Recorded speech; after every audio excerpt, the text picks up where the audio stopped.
ईश्वर के स्वरूप को हमारे यहाँ किस तरह से समझा गया है, निर्णय किया गया है। वो सृष्टि का अभिन्न निमित्त उपादान कारण होने से सृष्टि उसी में सोती है जाकर के महाप्रलय में, और उदय काल में उसी में से निकलती है, और सृष्टि की स्थिति ही उन्हीं में है। बस ये तीन बातें जो है, आप उसको कितना मान पाते हो वो छोड़ो, लेकिन सनातन धर्म की जो मान्यता है, जो निष्पत्ति है, मान्यता नहीं है, मान्यता क्या हम कर सकते हैं, मनीषा है, निर्णय है, निष्पत्ति है, वो यही है नारायण। और जब ये सृष्टि प्रकट होती है तो कभी कभी तो हम लोग पढ़ते हैं अनंत कोटि ब्रह्मांड, और कभी पढ़ते हैं अनंत कोटि ब्रह्मांडों का एक ब्रह्मांड। यह जो ब्रह्मांड है जिसमें 14 भुवन है, तो उसकी भी एक आयु है। जैसे हमारी एक आयु है स्प्रिंग की, वैसे ब्रह्मांड की भी एक आयु है। 71 चतुर्युगी ऐसा गिना गया है। चारों युग का एक चक्कर का 71 करीब 71.5 युगी बताते हैं। बस इतने में ये ब्रह्मांड की उम्र बीत जाती है और ये फिर लीन हो जाती है। वहीं पर लीन होती है जहाँ स्थित है। अच्छा, तो इतनी जो बड़ी आयु है, इसमें सृष्टि का शासन होता है मनुओं के द्वारा। जो मनुष्येतर जो शासन है उसको भी समझना चाहिए, उसी के लिए वर्णन है। हम लोग ऐसा न समझें कि सृष्टि हमारी कृपा पर निर्भर करती है, ये गलत है, ऐसा नहीं है। इसका जो एक बड़ा कैबिनेट है ना, मनु है, मनु के पुत्र है, उनकी मदद के लिए सप्त ऋषि हैं, इंद्र है, और इंद्र के अलावा 32 देवता है। इसको उनके कैबिनेट। हमारे हिंदुओं में धारणा है कि 35 करोड़ देवता है। शास्त्र में ऐसा नहीं कहा गया, आपको निवेदन करो, और आप आगे भी ये बात कह सकते हैं, कहिएगा। क्योंकि दुष्प्रचार होता है तो सही प्रचार भी होना चाहिए। गिने हुए हैं देवता, 12 आदित्य हैं, 8 वसु, तो 20 हो गए। 11 रुद्र है, तो ये 21 हो गए, और 2 अश्विनी कुमार हैं, ये 33 बने।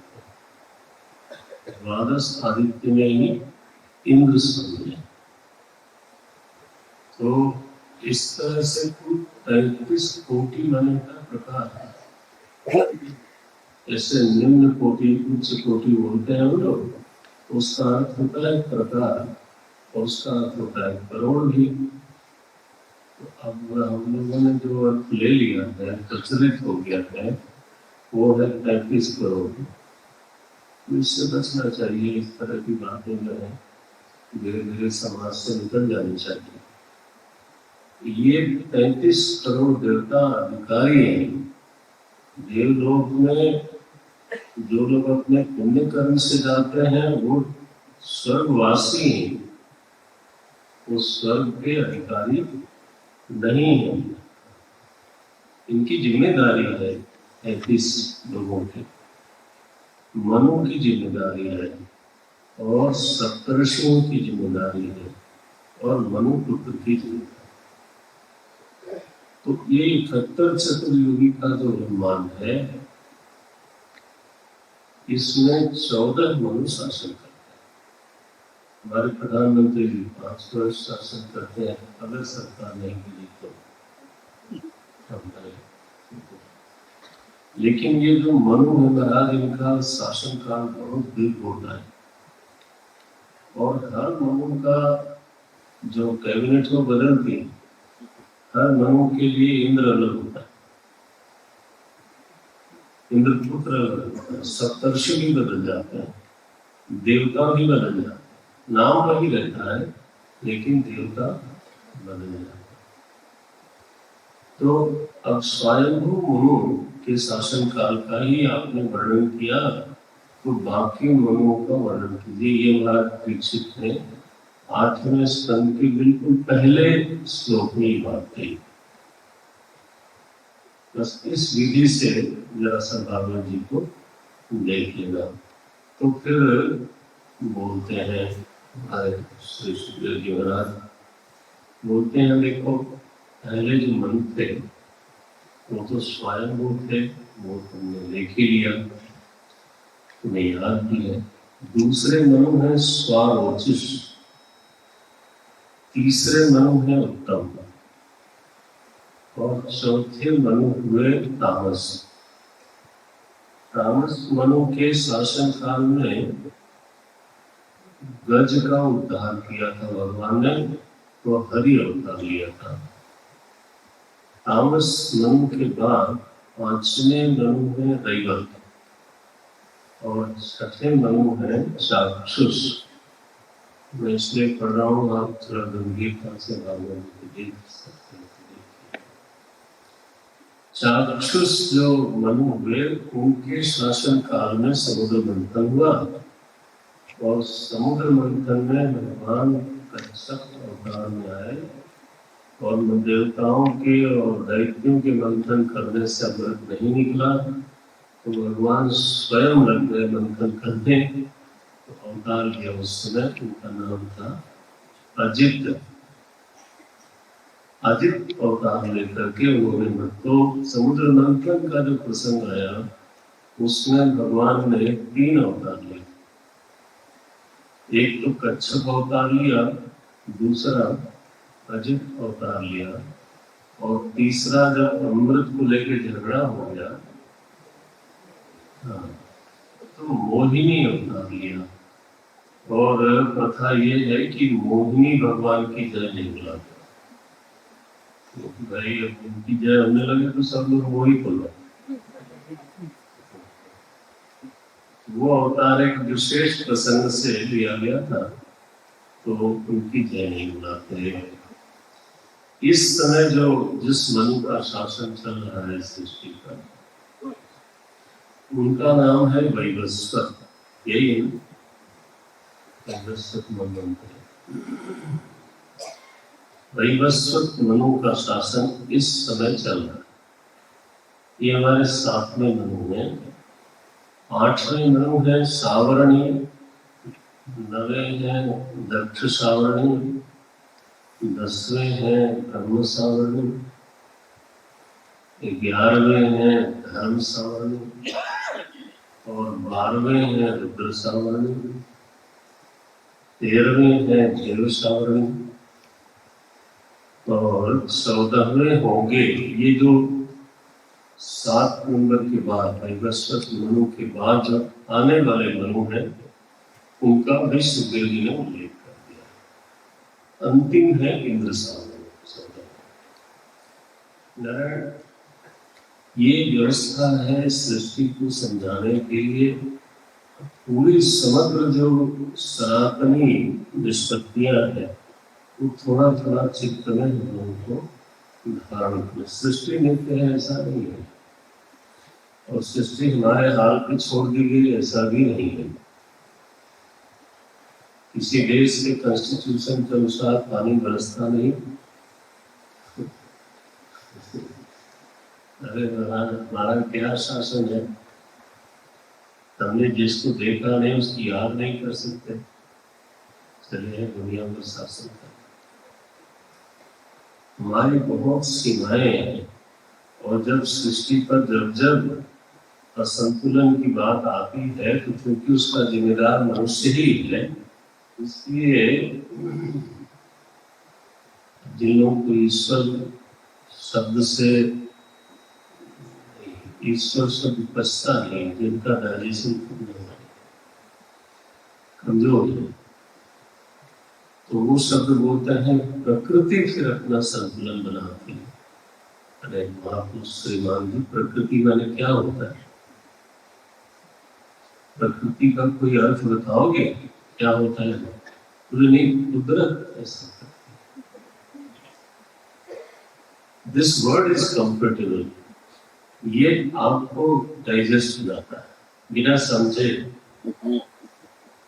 मजा ये है कि अगर पूछ लिया जाए कि प्रकृति की कोई परिभाषा बता दो तो वो नहीं बता पाते, लेकिन क्योंकि ईश्वर जरा ज्यादा हो जाता है, गरिष्ठ हो जाता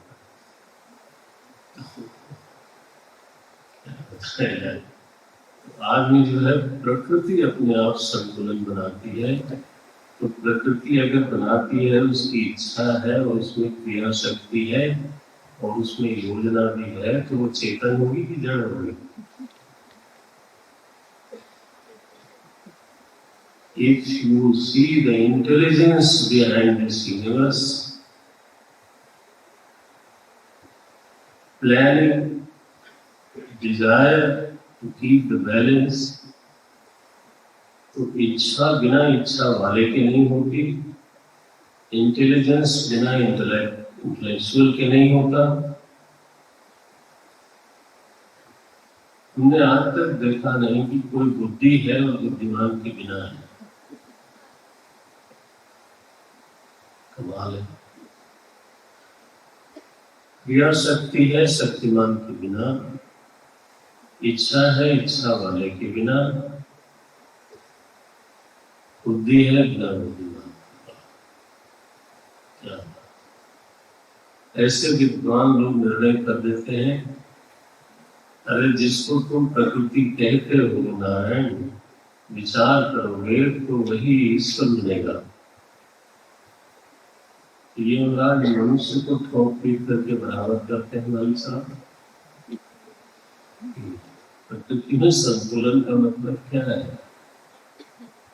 जरा सफाई कर देते हैं, कुरुक्षेत्र का निर्माण कर देंगे, और तो और उनको कोई राग द्वेष से नहीं, महाराज यदुवंश की भी सफाई कर दें।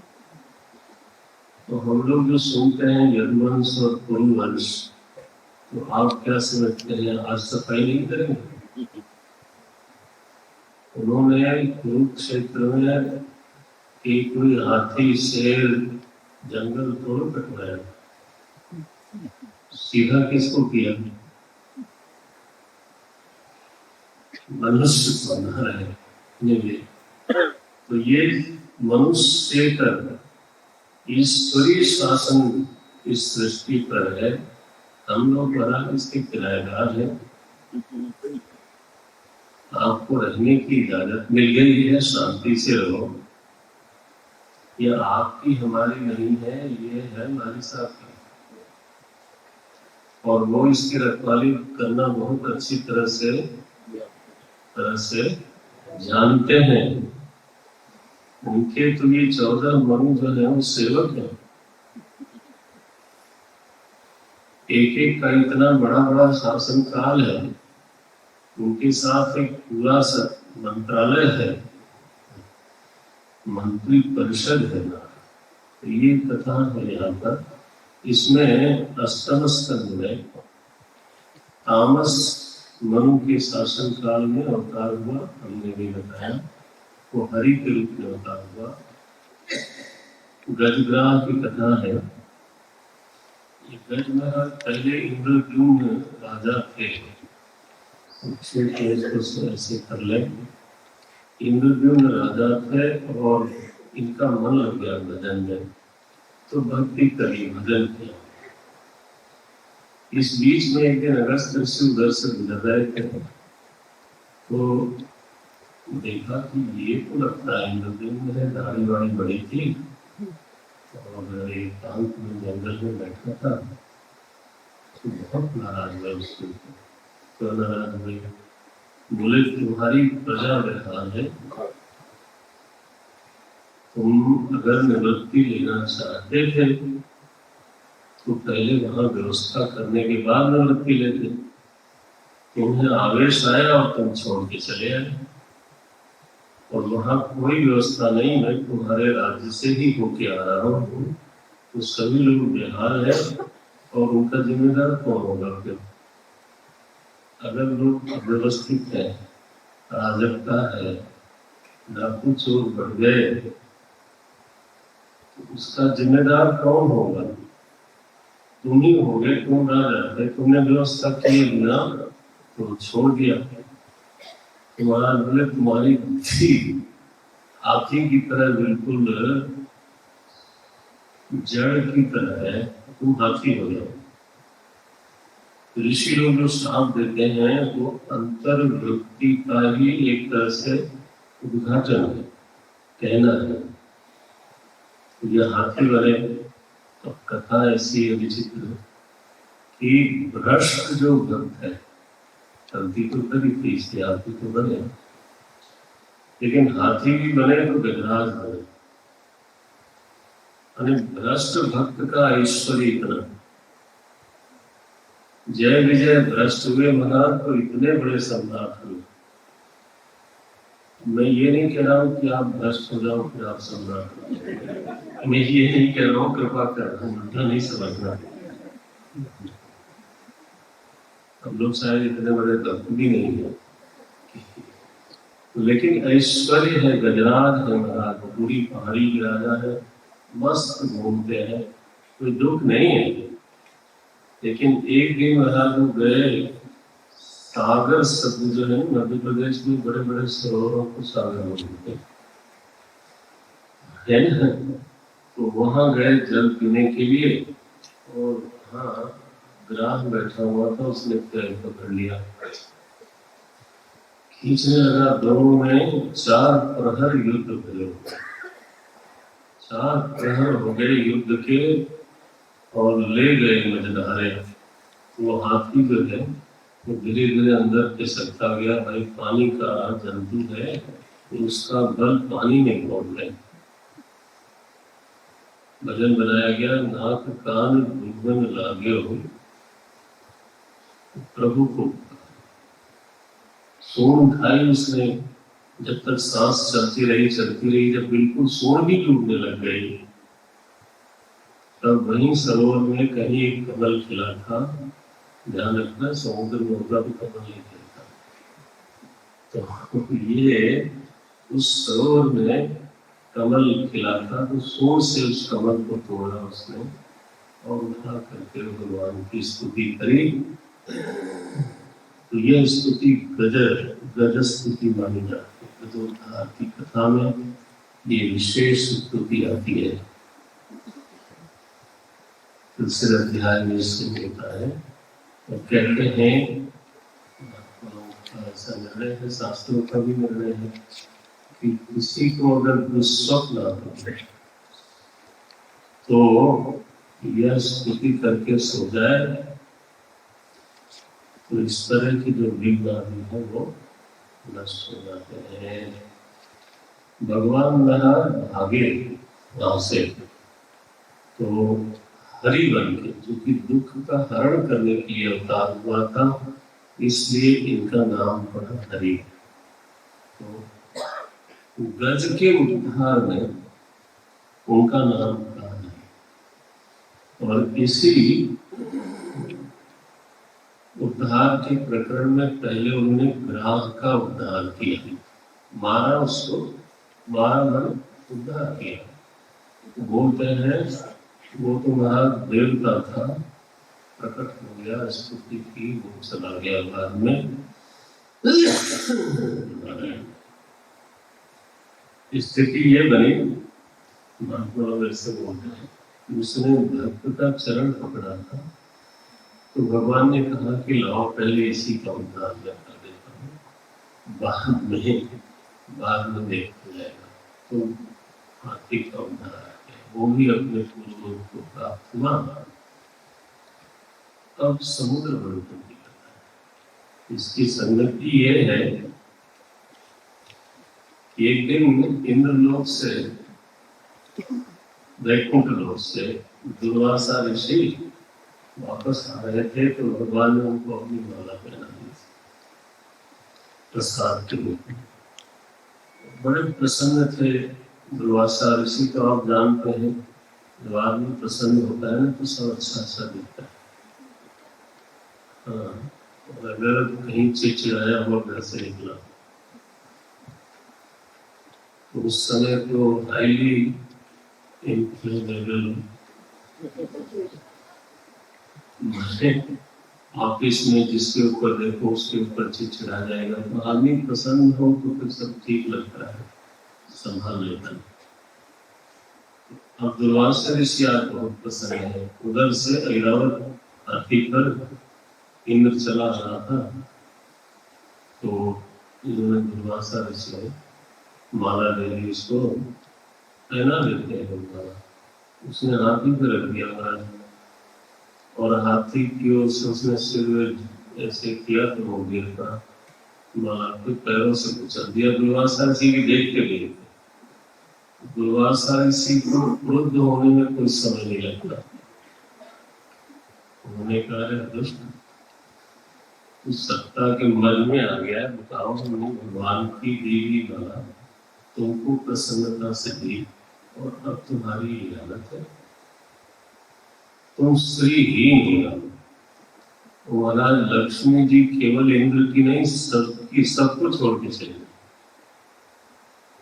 तो पहले तो लक्ष्मी जी का तिरोभाव हो गया।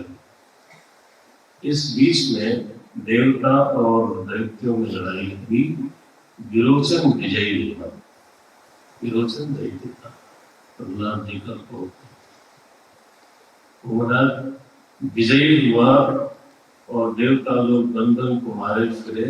ये लोग गए भगवान के पास, महाराज हमारा ईश्वर वापस आना चाहिए, हमने 100 यज्ञ किए थे तब जाकर के ये पद मिला था। ये पद मिलना, ये पद पे बैठना हमारा हक है।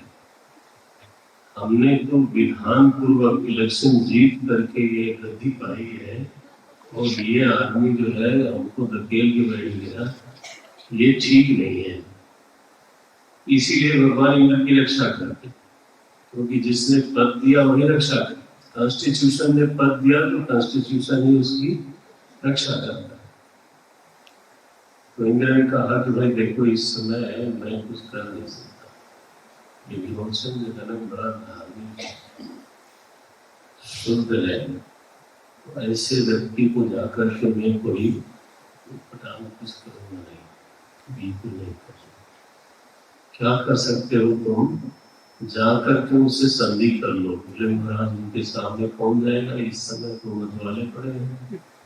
बोले जाओ, निशस्त्र जाओगे तो बोलेगा नहीं। उससे बड़ा धार्मिक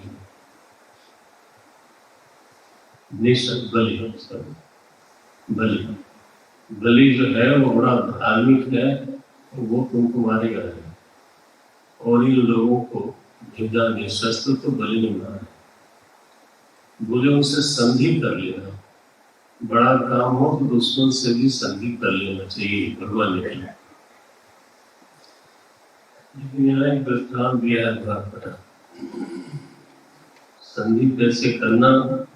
बोले एक चूहा था और एक सांप था, और दोनों को एक ही डलिये में जो पकड़ने वाला है उसने डाल दिया, और दोनों फंसे पड़े थे। और चूहा बेचारा सांप को देख के कांप रहा है, मुंह से पूंछ तक। सांप ने कहा डरो ना, हम दोनों मित्र हैं। आज के दिन हम दोनों की परिस्थिति ऐसी है तो मित्रता करके हम दोनों निकल जाएंगे। कैसे निकलोगे? बोले हम ऐसा करते हैं, तुम्हारे दांत बहुत तेज है, तुम डलिए काट दो और फिर हम दोनों निकल जाएंगे उसमें से। मैं तुमको खाऊंगा नहीं। तो महाराज डलिया काटा उसने, तो अभी कोई निकला नहीं था। सांप ने फिर कहा कि मुझे भूख थोड़ी ज्यादा लगी है। सांप ने चूहा पहले खाया, वहां पहले भूख लगाया, इसके बाद चेक तो हो ही गया था तो निकल गया। तो उन्होंने लिखा आई मुशकवत, भगवान भगवान ऐसा बोलते हैं, मैंने संधि आप समझते रहना, मैं तो आरंभ लिखा है। बड़े काम के लिए दुष्ट से भी संधि करनी पड़ती है, भले वो संधि निभाओ की। अब भगवान ने कहा है मैं कुछ इस तरह में ना करूं, उन्होंने कहा है तो कहा संधि हो गई महाराज। वो समुद्र मंथन शुरू हुआ तो मंदराचल पर्वत को लाना था मथानी के रूप में, तो इन लोगों से उठा ही नहीं, दब गए उसमें ये सब दैत्य और देवता दोनों। भगवान ही अंततः उठा लिया है, उन्होंने समुद्र में उसको स्थापित किया। वासुकी नाग ने उसको बुलवाया, ये रस्सी बनेगा मथानी के लिए, वो तैयार हो गया, मथानी बन गई। अब जब मंथन शुरू हुआ तो भगवान ने देवताओं से कहा देखो तुम लोग मुंह की हो जाके पकड़ना, पकड़ा जा सके।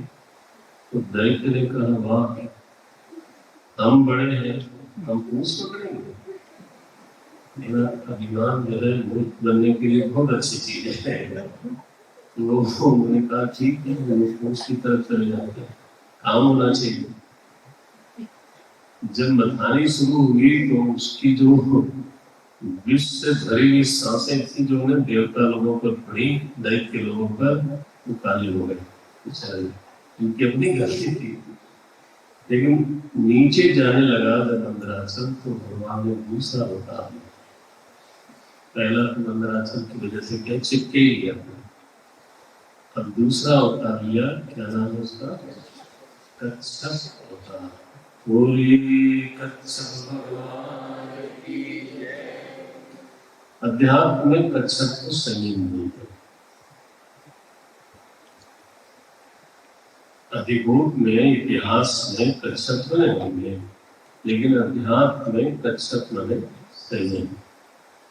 यदा संघते चायम पूर्वोगामीव सर्वसदा, गीता जी ने लिखा।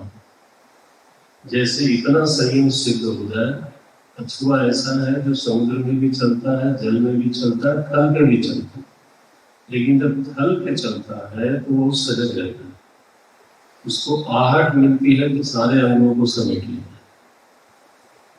उस आहट को दुनिया में भी व्यवहार करना होता है, लेकिन जहां उसको लगता है कि साधना विरोधी कोई बात हो रही है तो अपने को समेट ले, बिना उसके मंथन नहीं हो सकता। और संयमी कभी आध्यात्मिक जगत में अमृत का निष्पादन नहीं कर सकता, नहीं निकाल सकता, ये कथा है। अच्छा, बाद में अजित बन करके भगवान ने जब मंथन किया तो फिर सबसे पहले विष निकला और शिव जी ने उसको धारण किया, और बाद में रथ निकले, बाद में अमृत। धन्वंतरी भगवान एक अवतार धन्वंतरी, इस समुद्र मंथन में चौथा अवतार है धन्वंतरी। फिर वो ले करके जैसे ही कलश प्रकट हुए, दैत्य लेके भाग खड़े, बहुत देवता लोगों के मन में भी यही थी खटर पटर, हम निकाल ले जाएंगे, लेकिन वो पहले से तैयार थे, निकाल लिया। अब आई मोहिनी जी और उन्होंने महाराज इस तरह से कुछ कला कौशल दिखाया कि दैत्यों ने दे दिया उनको कलश, बोले जैसा आपका पूरा भरोसा है, गलत आदमी का भरोसा। गुस्सा जो है विवेक विरोधी नहीं होना चाहिए, तो उसी में फिर राहुल केतु भी आए। इन्होंने देखा कि हमारी ओर तो है कुछ और किला किए, उधर से कुछ और किला किए, तो जाके उन्होंने पांच बदल दी। दैत्यों की पांच से उठे, कहाँ गए, देवताओं की पंक्ति में बैठे। पहला आदमी था जिसने पार्टी बदली, पार्टी बदलने वाला पहला आदमी। लेकिन उसकी दुर्दशा हुई, ये भी लोगों को याद रखना चाहिए।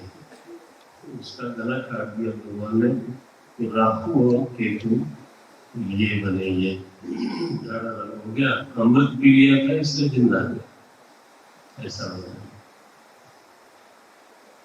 समुद्र मंथन की कथा में जो बात आती है, पंडित जी हमारे गा रहे थे, करते बड़ा फेमस है,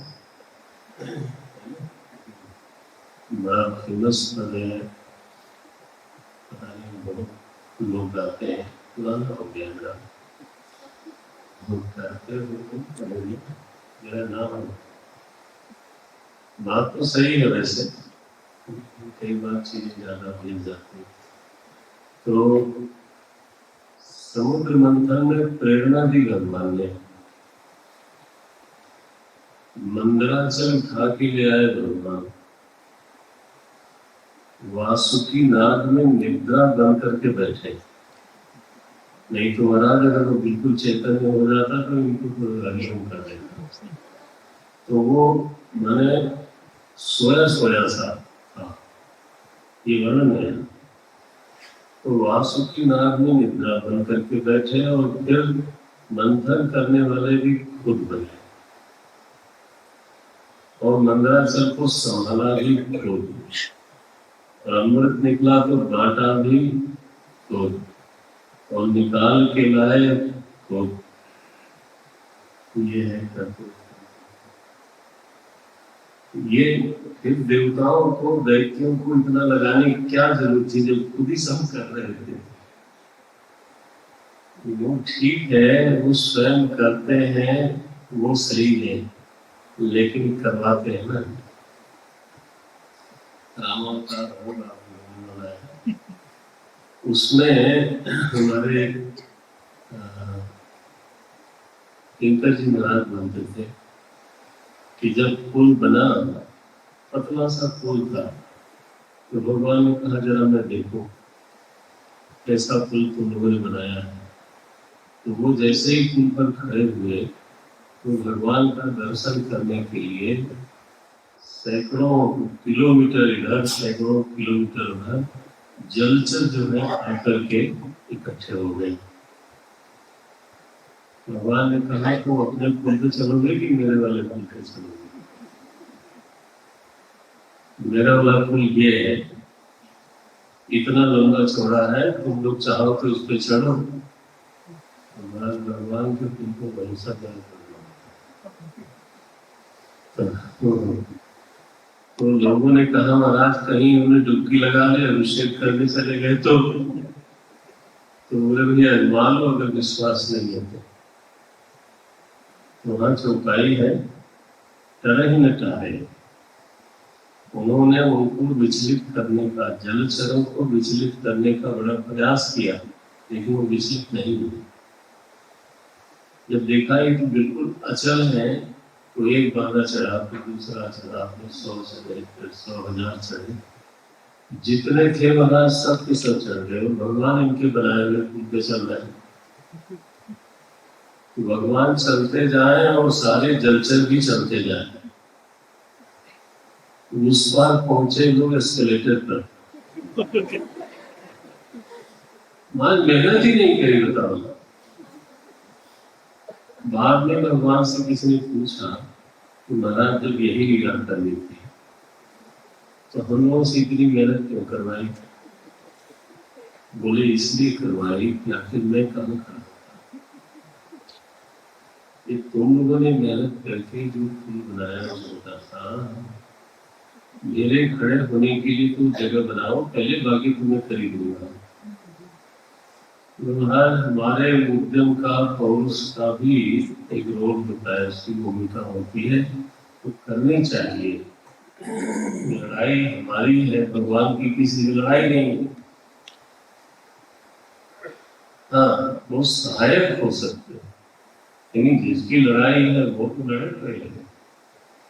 वहां समुद्र मंथन में ये लीला बहुत विचित्र है, सब कुछ करता स्वयं मालिक साहब, प्रेरक से लेकर के फल वितरक तक, और इतने अवतार हो गए इसमें। इस तरह से यहाँ पर चाक्षुष मनु के काल में इस समुद्र मंथन की घटना घटी।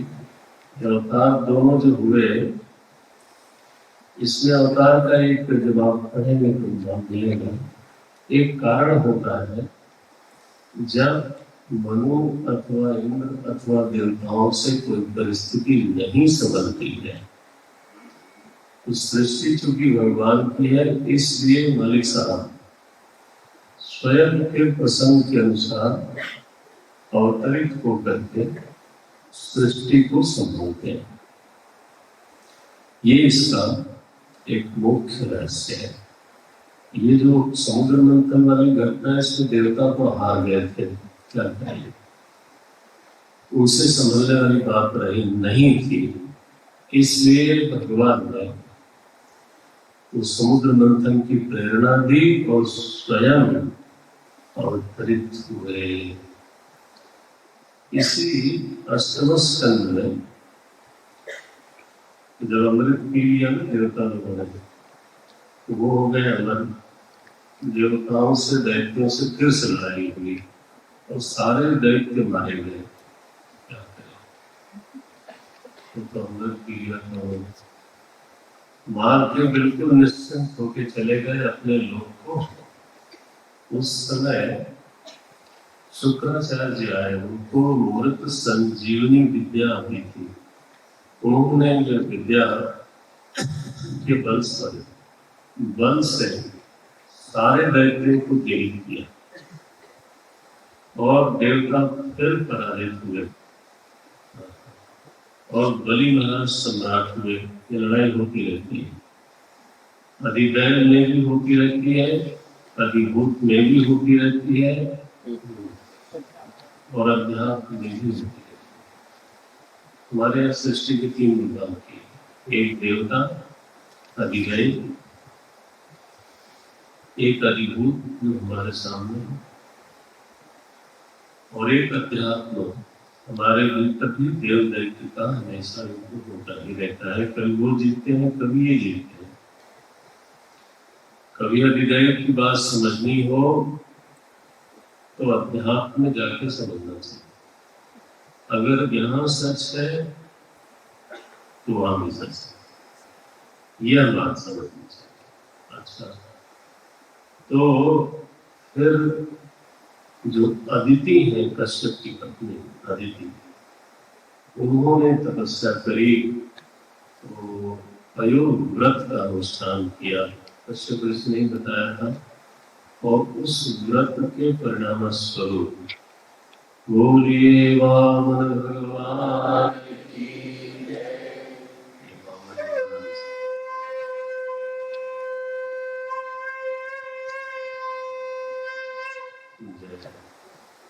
वामन भगवान का अवतार हुआ है। 18वां अध्याय है।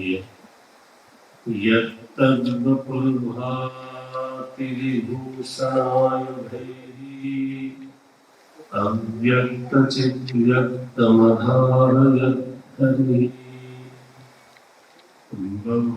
बभूवतेनैव स्वाम्नोवतुः सम्पश्यतो दिव्यगतिर्यथानतः।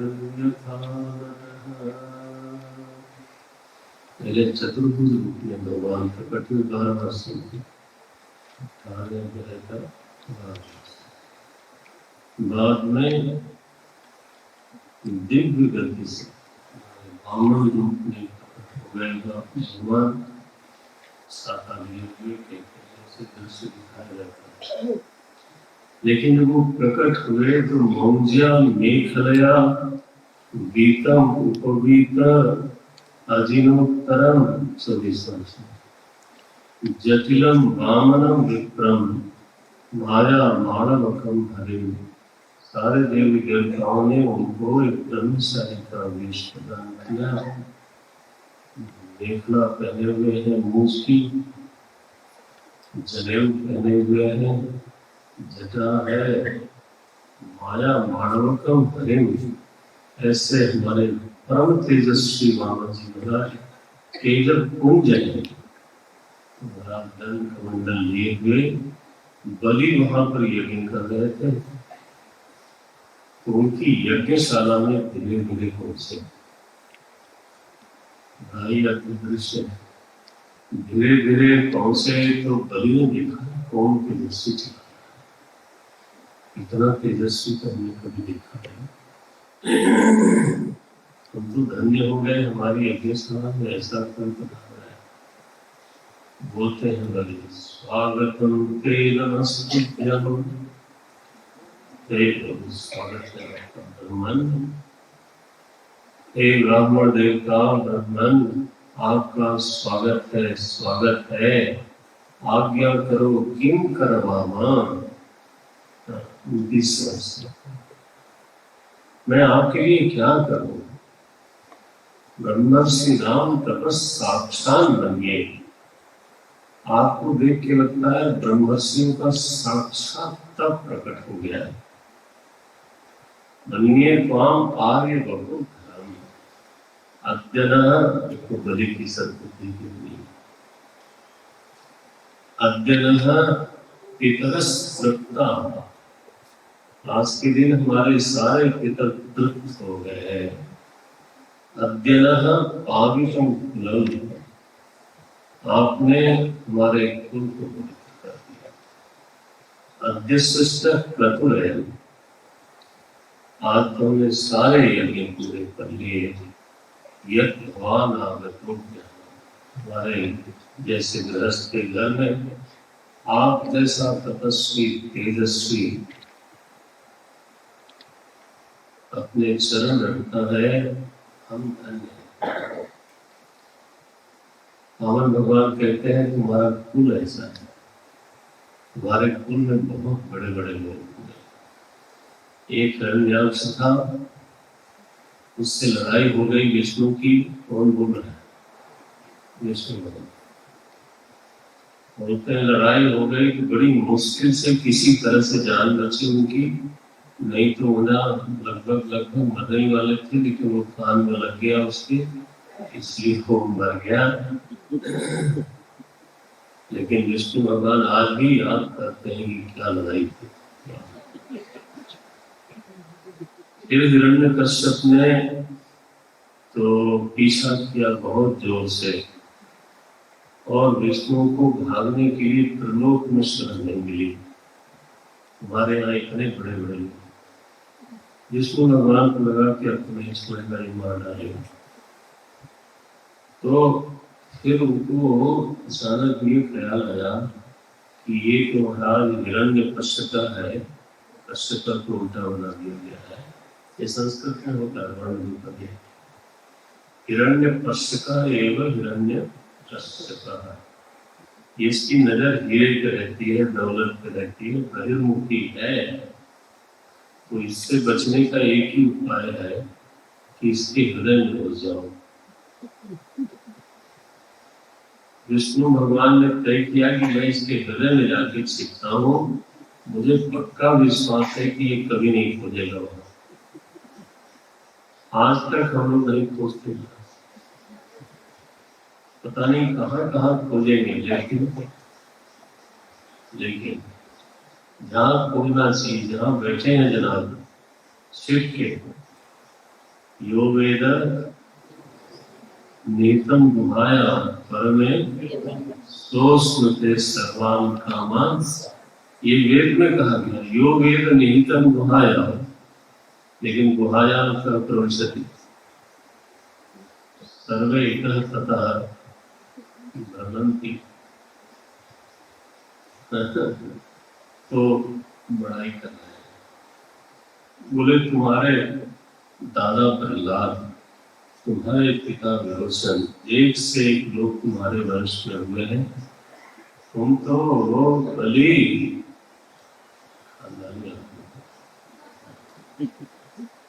तुम बहुत बड़े आदमी हो। अब बताओ, तुमने आते ही कहा किम करवाऊं, ब्रह्मन मैं आपके लिए क्या करूं? तुम्हारे लिए तो ये उचित है, तुम्हारे वंश में इसी तरह के लोग हुए हैं। बोले ब्राह्मण आप कुछ कहो, आज्ञा करो, आपके लिए गौशाला बनवा दें, आसन बनवा दें, जमीन दे दें, सब सारे क्या चाहिए बताइए, 10-20 गाँव दे दें। बामन जी ने कहा कि देखो बहुत लोग नहीं बढ़ाना चाहिए, तो मैं अपने पैर से 3 पग जमीन मांगता।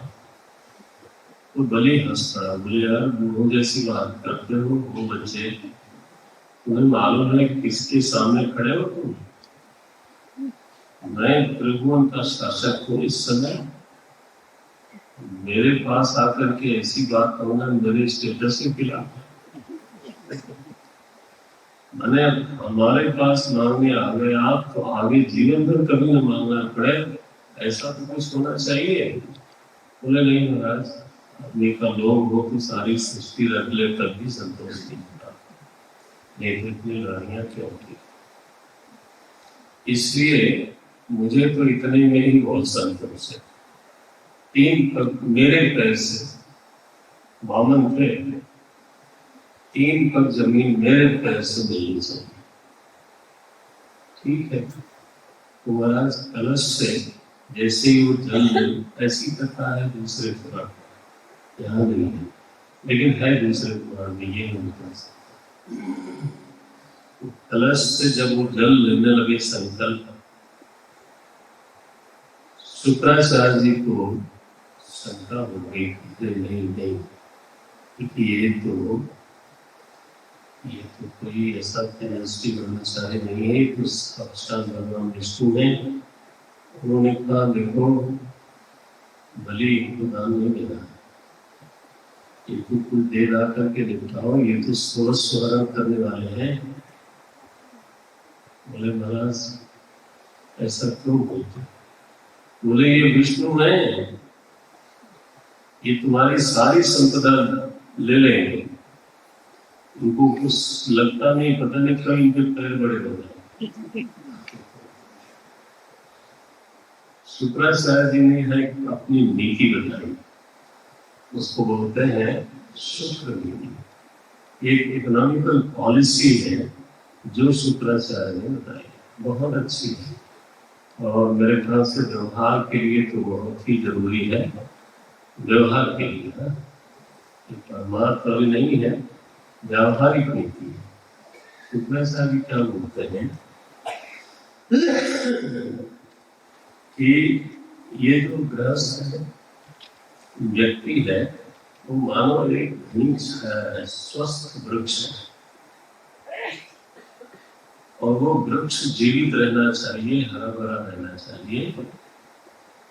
अगर वो हरा भरा है तब तो वो छाया देगा, लोगों को जरूरत पड़ी तो सूखी लकड़ी देगा, समय पर फल देगा, फूल देगा, ऑक्सीजन देगा। अगर वो जीवित है, स्वस्थ है, सुरक्षित है तो सबको मिलेगा। लेकिन अगर कोई पेड़ ही काटने के लिए तैयार हो जाए तो वो तो दान ऐसा करना चाहिए जिसमें, ये शुक्राचार्य कह रहे हैं भैया ये सबकी नीति नहीं है, लेकिन फिर भी ये जो कह रहे हैं उसमें काफी दम है। शुक्राचार्य कहते हैं कि दान ऐसा करना चाहिए जिससे पेड़ का उच्छेद न हो,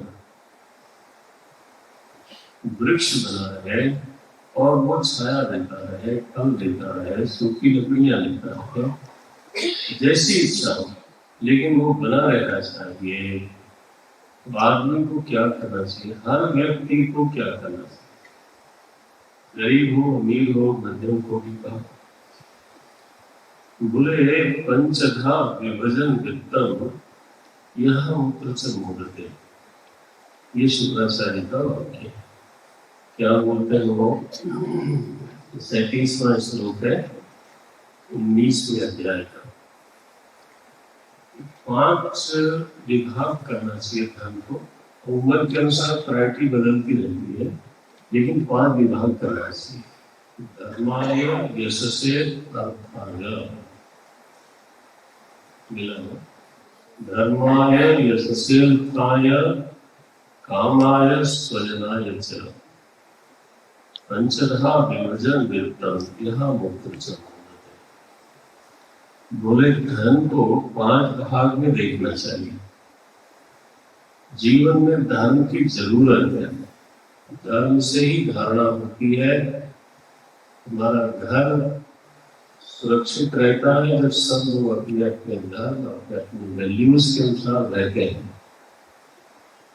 तो धर्म अगर हमारी जरूरत है तो धर्म की रक्षा करना मेरा कर्तव्य है। तो जो धर्म के विद्वान है वो आकाश में से पैदा नहीं होते। विद्वानों के लिए विद्यालय चाहिए, विद्वानों के लिए गुरुकुल चाहिए। डॉक्टर घर में पैदा नहीं होते, मेडिकल कॉलेज से। जो MBA कॉलेज है वहां से मैनेजर तक, लॉ कॉलेज है वहां से लॉयर तक, इंजीनियरिंग कॉलेज है वहां से इंजीनियर तक। बिना यूनिवर्सिटी के बिना कॉलेज के कोई घर में से पैदा हो जाए ऐसा नहीं होता। तो हमको अगर शास्त्रों का विद्वान चाहिए क्योंकि वो जरूरत है हमारी, तो महाराज विद्वान साधक चाहिए। चाहते हैं कि वो एक सौम्य साधक हो, विद्वान हो, शास्त्रों के भीतर प्रवेश करता हो, तो फिर उसके लिए विशेष गुरुकुल विशेष विद्यालय की जरूरत पड़ती है और उस विद्यालय को चलाने की भी जरूरत पड़ती है। अब यहाँ देखो, मैं यहाँ बैठा नहीं होता अगर ये स्थान नहीं होता।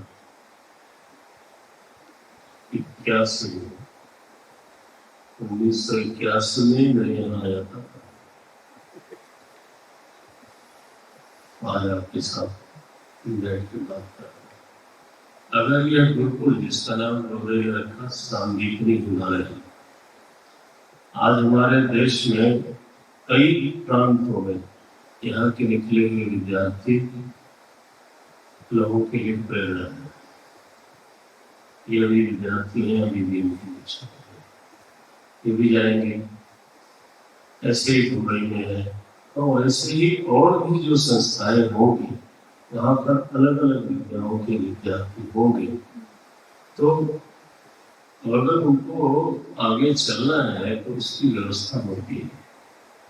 तो आदमी अपनी सामर्थ्य के अनुसार, हम लोग समझते हैं धर्म की जरूरत ही नहीं, और फिर अगर हम समझते हैं कि धर्म की जरूरत है तो धर्म अपने आप सुरक्षित होगा, ये भी गलत है। धर्म अपने आप नहीं सुरक्षित होता, उसके लिए हम सब लोगों को व्यवस्था में शामिल होना चाहिए। हम सब जीवन ही दिए बैठा।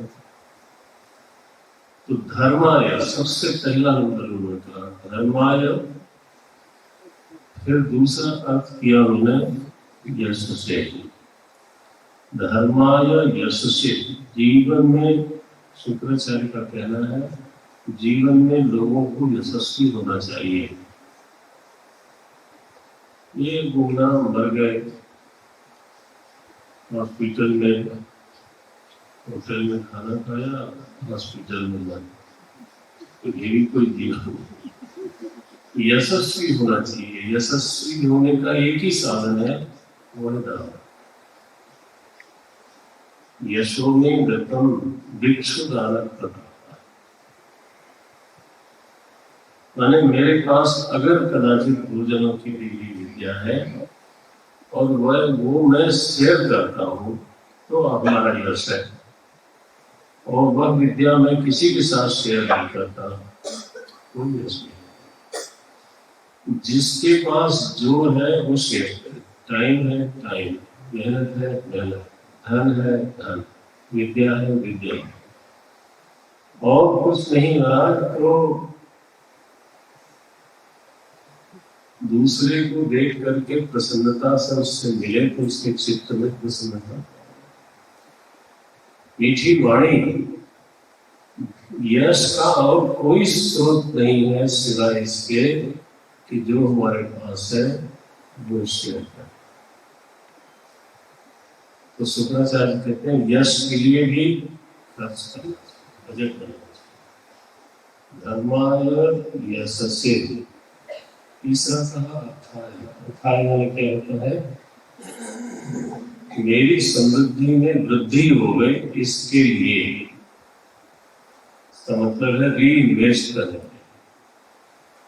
आदमी को समृद्ध होना चाहिए, ऐसा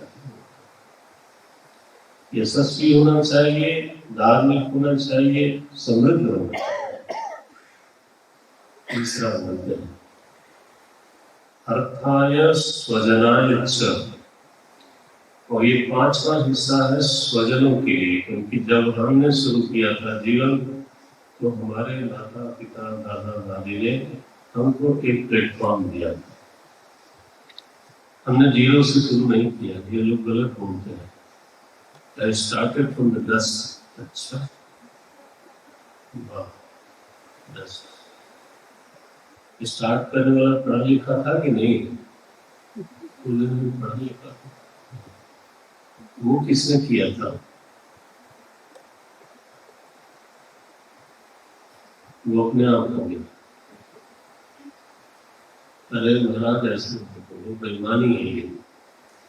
ये कृतज्ञता है। जो हमारे भाई हैं उन्होंने हमको हमेशा एक प्लेटफॉर्म दिया, वहीं से हम आगे चले। तो जब हमें प्लेटफॉर्म मिला था फॉर माई जर्नी, तो I have the duty to give the platform to my people, स्वजनाय लिखा। Let them start from the journey there. ये उन्होंने कहा है स्वजनाय। स्वजनों के लिए धन होना चाहिए, अपनी वृद्धि के लिए, समृद्धि के लिए धन होना चाहिए, यश के लिए होनी चाहिए, धर्म के लिए। धर्माय यशस्य अर्थाय कामाय स्वजनाय च। कामाय का अर्थ है धन अगर है तो भी मस्त उद्धार हो। ये शुक्राचार्य सामने तो मैंने फटी कमीज पहन के घूमते रहे, धन बैंक में देखते रहे। नोशनल मनी, नोशनल अकाउंट देखते। मैंने देखा ये शेयर वाले जो है ना, ये they enjoy the notional money. जेब में क्या है? जेब में कुछ नहीं आया, कुछ नहीं, वेकेशन में तब है। इतना हो गया, इतना हो गया। एक दिन देखा रो रहे, क्या हो गया?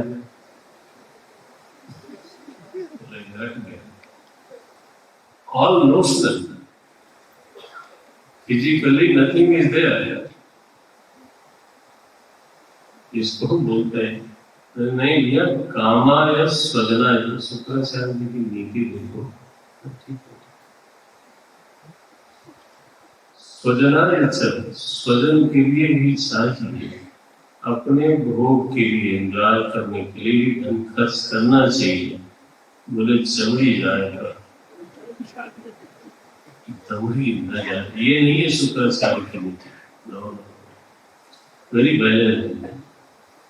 लेकिन महाराज बलि ने कहा कि गुरुदेव, अगर ये विष्णु है तो ये इन्हीं का है,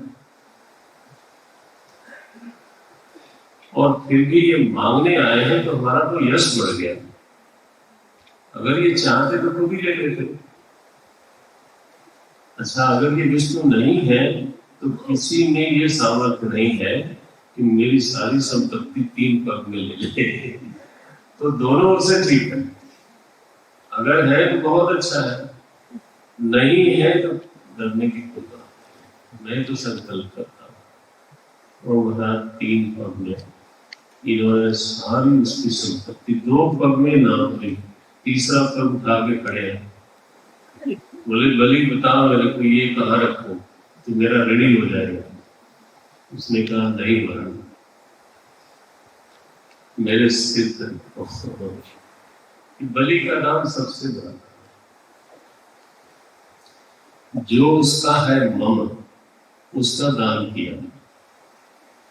धनी का दान प्राय लोग नहीं करते, अहम का दान नहीं करते। उसने अहम का दान किया। मेरे सिर पर। भगवान ऐसे प्रसन्न हुए महाराज, बोले प्रहलाद जी भी आए। प्रहलाद जी को बड़ी अद्भुत है। बोले महाराज क्या बढ़िया प्रसंग है, बलि को बांधा हुआ है, प्रहलाद जी ये नहीं कहते कि हमारे साथ ये किया आपने, हम आपके इतने बड़े भगत हैं। क्या बोलते हैं, तो यही दत्तम, आपने ही दिया था और बड़ी शोभा से दिया था। तो यही दत्तम, और आपने ही लिया, वो भी बड़े तरीके से दिया। दिया कैसे, भगवान ऐसे देते हैं कि हम लोगों को लगता है कि हमने अपनी मेहनत से करना है। देते वो हैं, लेकिन ऐसे देते हैं कि हम लोग एहसानमंद न हो जाए। हम लोग जब देते हैं ना 15 बार याद दिलाते, याद रखना मैंने दिया था। मालिक साहब देते हैं तो ऐसा तरीका बना के देते हैं कि हमको लगता है वाह मैंने मेहनत करी, भगवान का क्या मतलब है यहाँ पे। तो शोभनम दत्तम, शोभन तरीके से देते हैं। और लिया कैसे, मांग के बना, देने वाला मांग के लेता है। बड़ी कृपा है हमारे भविष्य पे आपकी। भगवान ऐसे प्रसन्न हुए, बलि को बोलते हैं तू जाओ, वहां बहुत भोग है उत्तम, वहां मैं तुम्हारा दुर्गपाल बन करके रहूं। भगवान की कृपा ऐसी है महाराज कि बलि के दुर्गपाल हो गए। यहाँ पर अष्टम स्कंद पूरा होता है, नवम स्कंद में आते हैं। ये 24 अध्याय है नवम स्कंद में। 12 स्कंद सूर्यवंश का वर्णन है और 12 अध्याय सूर्यवंश का वर्णन है और 12 अध्याय चंद्रवंश का, बिल्कुल बराबर। सूर्यवंश में ही एक जगह वंश विपर्य हुआ है। कभी हम लोग ऐसा नहीं तो आप पढ़िए। असल में 9वें अध्याय में एक विज्ञान बड़ा जोर से प्रकट हुआ, जिसको देखा न मैंने पिछला जन्म में, तो जेनेटिकल साइंस कैसे होती है, वंश की शुद्धि कैसे है, वंश विपर्य कैसे होता है, वंश परिवर्तन कैसे होता है। और ये एक विषय है, कभी सेंगल से आप लोग उसको देखा, क्योंकि इसी सूर्य वंश में बड़े बड़े सम्राट हुए, बड़ी जैसे सम्राट, लेकिन इसी सूर्य वंश में ही राजा निमि थे। बाद में मैथिल हो गए, ऐसे हो गया। बाद में वो विदेह हो गए, वैदेह हो गए। एक अलग वंश चला और उस वंश में जानकी माता का जन्म हुआ। आप जरा सोचे, सूर्य वंश में कई कई लोग हमें टोकते, ऐसे अकेले नहीं टोकते। वह सूर्य वंश में ही जानकी थी,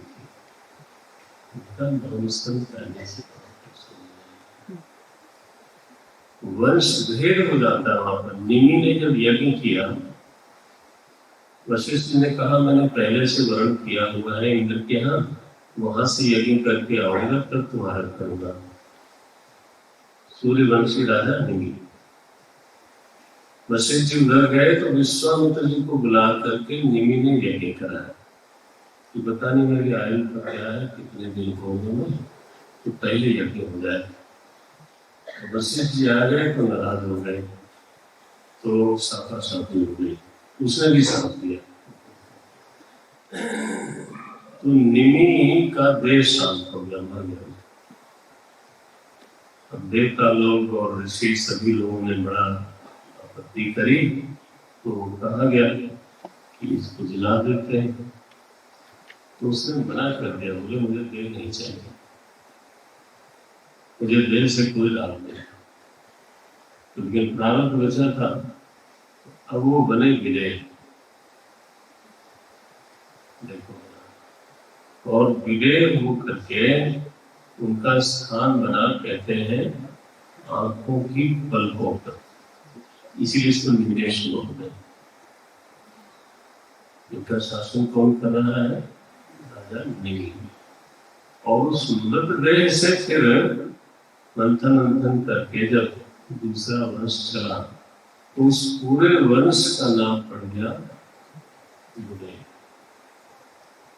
तो हमारे जनक जी का नाम था जनक जी, लेकिन उनको विदेह कहते थे, उनका वो उपाधि थी।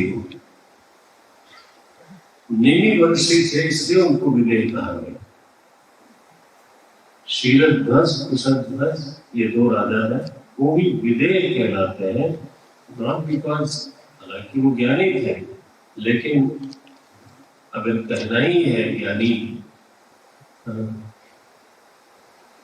उनको जीवन मुक्त कहा जाए, विदेह कैसे कह सकते?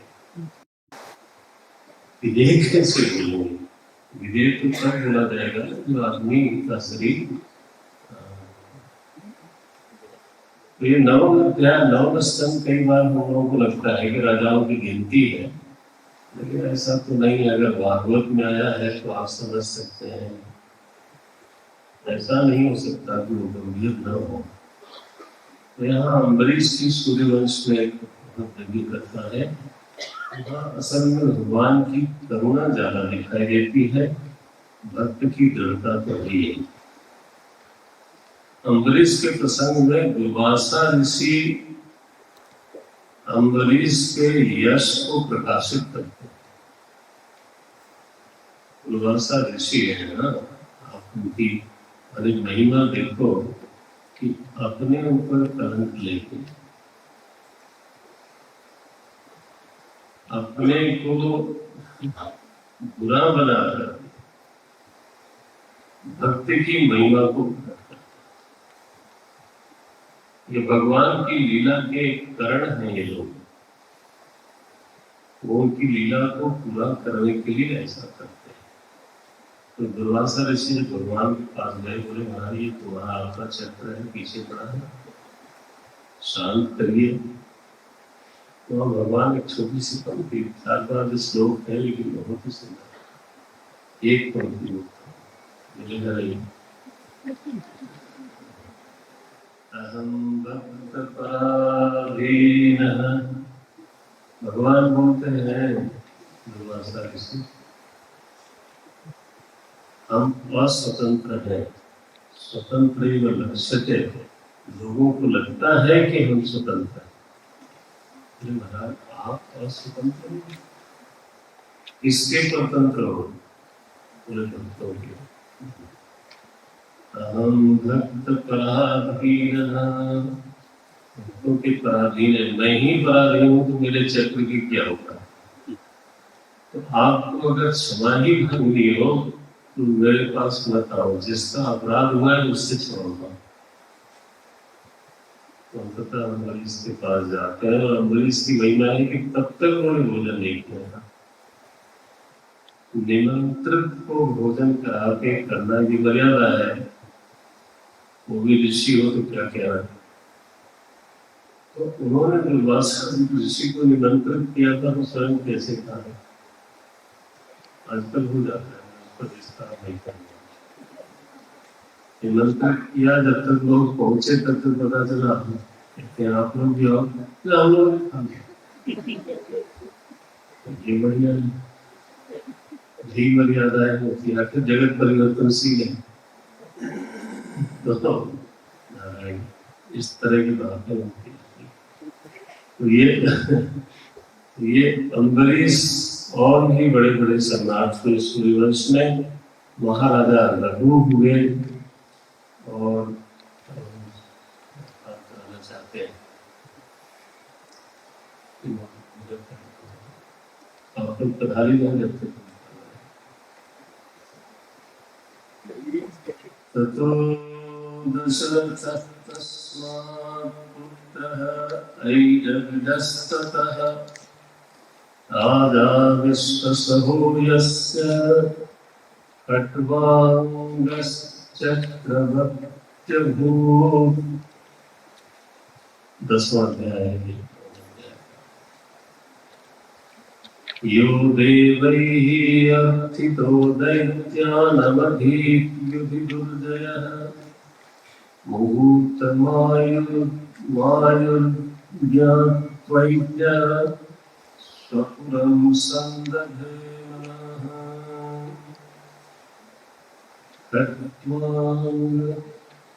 शुरू करें इसमें